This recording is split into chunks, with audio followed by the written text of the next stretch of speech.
Hi everyone, I'm Lisa. Today I'm going to present our workbook summary of chapter 2. The chapter is about the production of speech sounds, consonants, vowels, and functional vowels and consonants, and is about what is phonology. We learn them. If you are ready, let's start it.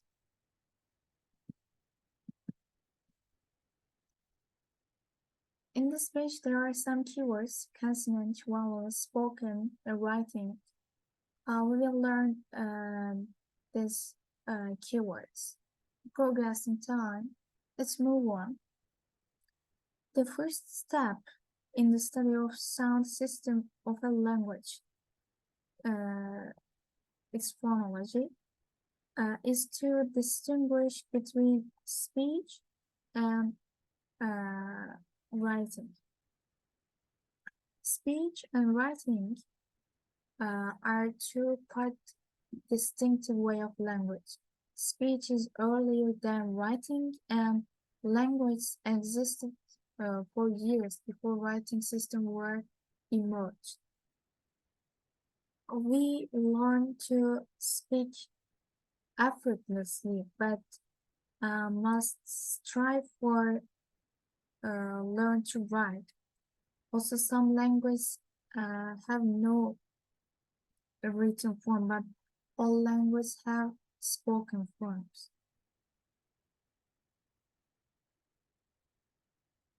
Yeah, English spelling. That writing is often an imperfect way of representing speech is perhaps the most obvious and well-known missing of English spelling. If we compare the actual sounds of English with the orthography, what's the orthography? The graphic symbols or letters used in writing, we find the following discrepancies. For example, one sound can be represented by a variety of graph alphabet letters, as with the vowel sound in meat, machine, city, key, sailing, people, niece, evil, Caesar, amoeba, and key. You can see in these examples these discrepancies. Let's move on. The advantages of speech and writing. Speech and writing carry out different functions. On one hand, speech explains something that writing cannot express. For example, emphasis showed by syllable stress in speech and very inexactly by underlining in writing, as in I want that one, not this one. The second, paralanguage, tones of voice and vocal qualifiers, indicated by shouting, growling, whispering, drawling, and so on. The third one, kinesics, indicated by body movement, facial expression, and gestures. And we cannot mimic. Let's move on. On the other hand, there are aspects of language which writing expresses, but speech cannot.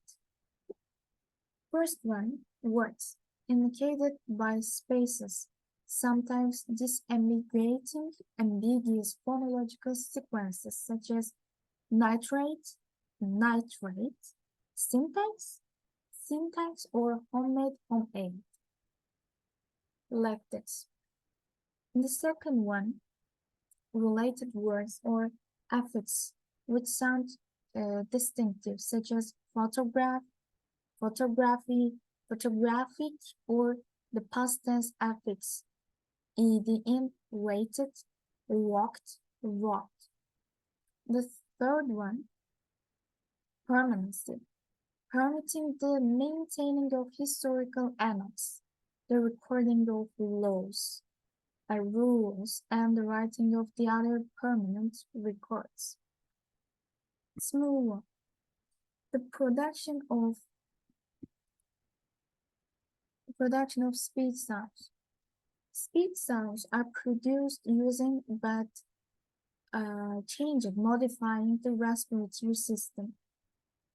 The air moves into the vocal tract.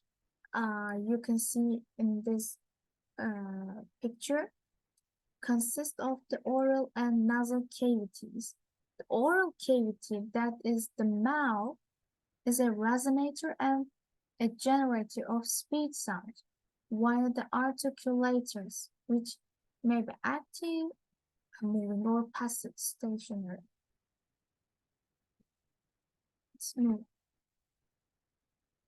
Consonant sounds.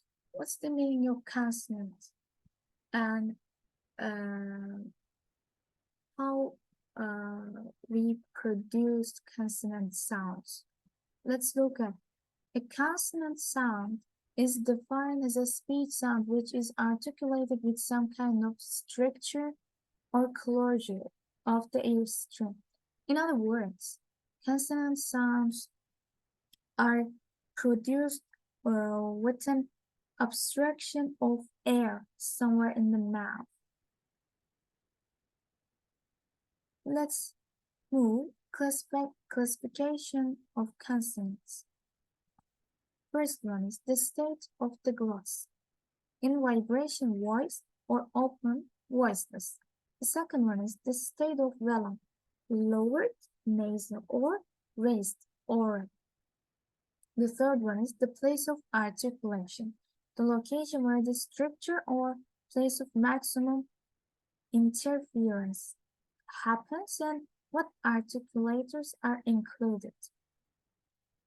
And the list, the manner of articulation, the amount of structure closure, whether it's complete, partial, called close approximation, or relatively open approximation. Let's move. Voiced and voiceless sounds. Let's look at, to make a consonant sound, we start with the air pushed out by the lungs up via the trachea to the larynx.